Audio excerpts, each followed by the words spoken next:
सामाजिक न्यायमंत्री भाजपचे खासदार अशोक चव्हाण यांच्यावर हल्लाबोल केलाय।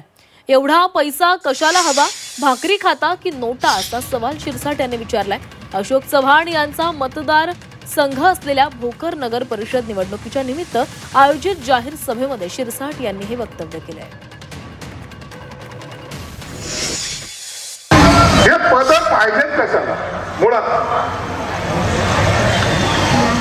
आमच्या मित्रांनी हेमंतने सांगितलं, ही एजन्सी त्यांच्याकडं, ही एजन्सी त्यांच्याकडं, ही एजन्सी त्यांच्याकडं, ही एजन्सी त्यांच्याकडं। आणि एवढं सगळं एजन्सी घेऊन करता काय? अरे भाकरीच खाता का नोटा खाता तुम्ही लोक? खायला तर भाकरच लागते ना। ट्यूबवर तूप जरी टाकलं तर भाकर एकच्या ऐवजी 1.5 खाशील, आणखी काय खाणार?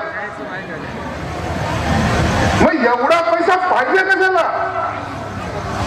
बरं मागं बी असं काही नाही पहिल्यासारखं घरामध्ये 15 लोकांचं कुटुंब आहे, मग आता सगळ्यांचे हिस्से वाटे होते, काही रिक्षात राहायला पाहिजे असंही काही नाही। पण अरे गरीबाला जर मिळायचं तर जाऊ ना दूर, तुम्हाला एवढा पैसा पाहिजे कशाला?